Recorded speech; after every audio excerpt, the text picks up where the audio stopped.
சரிகமபாவோட top 5 டவுன்ல இனியா பயங்கரமான ஒரு பெர்ஃபார்மன்ஸ் குடுத்துருக்காங்க அப்படிங்கிற தகவல் தான் சமீபத்தில கிடைச்சிருக்கு.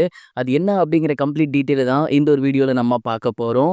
சரிகமபா சீசன் 5ல இந்த ஒரு வாரம் டாப் 5க்கான 2வது வாரம். போன வாரம் கண்டஸ்டன்ட்ஸ் எல்லாருமே பயங்கரமா முயற்சி பண்ணியிருந்தாங்க. அந்த ஒரு டாப் 5க்குள்ள போகணும் அப்படின்னு. அதுல சுஷாந்திகா அவர்கள் மட்டும் தான் வின் பண்ணியிருந்தாங்க. அத தொடர்ந்து இந்த வாரம் கடுமையான போட்டி இருக்கும் அப்படிங்கிறது நமக்கு நல்லாவே தெரியும். அண்ட் எல்லாருமே அவங்களோட முழு முயற்சிய குடுத்து பாடுவாங்க.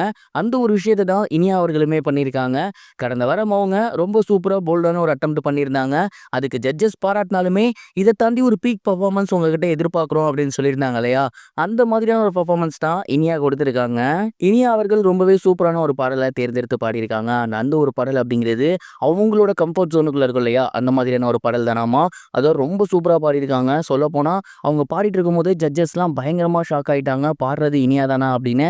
அந்த அளவுக்கான ஒரு பெர்ஃபார்மன்ஸ் கொடுத்திருக்காங்க. அத தொடர்ந்து இனியா அவர்கள் பாடுனதுக்கப்புறம் ஒரு சில ஜட்ஜஸ் நேரடியாவே எந்திரிச்சு போயிட்டு அங்க ஸ்டேஜ்ல அவங்களுக்கு வாழ்த்து சொல்லியிருக்காங்க. சரிகமபாவோட இந்த ஒரு என்டையர் சீசன்ல இனியா அவர்களோட பெஸ்ட் பெர்ஃபார்மன்ஸ் அப்படின்னா அது இதுதான் அப்படிங்கிற அளவுக்கு ரொம்பவே சூப்பரான ஒரு பெர்ஃபார்மன்ஸ் தான் இனியா அவர்கள் கொடுத்திருந்திருக்காங்க. அண்ட் இத பார்த்து எல்லாருமே பயங்கரமா ஷாக் ஆகியிருந்திருக்காங்க. கிட்டத்தட்ட இந்த வாரம் நடந்த ஷூட்டிங் முடிஞ்சிருக்கிற வரைக்கும் 4 பேர் வந்து கோல்டன் ஷவர் வாங்கியிருக்காங்க அப்படிங்கிறது தெரிய வந்திருக்கு.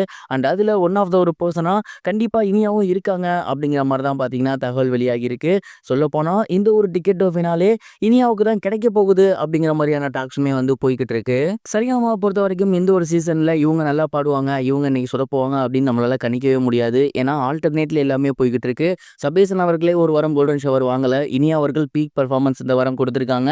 ஸோ இது வேணா எப்படி வேணா நடக்கலாம். கண்டிப்பா இந்த வாரம் இனியா அவர்கள் டாப் 5ல ஒரு ஆளா போய் உட்கார்றதுக்கு அதிக சான்சஸ் இருக்கு அப்படிங்கிற மாதிரி தான் தகவல் கிடைச்சிருக்கு. நீங்க என்ன நினைக்கிறீங்க? இந்த வாரம் இனியா கோல்டன் ஷவர் வாங்கி டாப் 5க்குள்ள நினைச்சிருக்காங்களா? உங்களோட தாட்டா மறக்காம கமெண்ட் பாக்ஸ்ல ஷேர் பண்ணுங்க. இது ஒரு புறம் இருக்க, பிரபல நடிகரும் தமிழக வெற்றி கழகத்தின் தலைவருமான விஜய் அவர்கள் சமீபத்துல கரூர்ல நடந்த சம்பவம் குறித்து ஒரு சில விஷயங்கள் பேசியிருக்காரு. குறிப்பா கரூர்ல நடந்த சம்பவத்துல பாதிக்கப்பட்ட குடும்பங்கள்ட்ட அவரு வீடியோ கால்ல பேசியிருக்காரு அப்படிங்கிறது தெரிய வந்திருக்கு. அண்ட் அதுல அவர் என்ன சொல்லியிருக்காரு அப்படின்னா, நடக்கக்கூடாதது நடந்துருச்சு. நாங்க யாருமே இந்த மாதிரியான ஒரு அசம்பாவிதம் நடக்கும்னு எதிர்பார்க்கவே இல்ல. நான் என்ன சொன்னாலுமே அது உங்களோட இழப்புக்கு ஈடுகட்ட முடியாது. நான் என்ன அமௌண்ட் தந்தாலுமே அந்த ஒரு உயிர்களுக்கு அது ஈடு ஆகாது. ஆனா இப்போதைக்கு இந்த ஒரு விஷயத்த தவிர எங்களுக்கு என்ன செய்றது அப்படின்னு தெரியல. ஒரு அண்ணனா என்னைக்குமே உங்க கூட நான் இருப்பேன். எவ்வளவோ சம்பவங்கள்ல நீங்க எங்க கூட இருந்திருக்கீங்க. நான் இக்கட்டான சூழ்நிலையில இருக்கப்ப எனக்காக ஆதரவு அளிச்சிருக்கீங்க.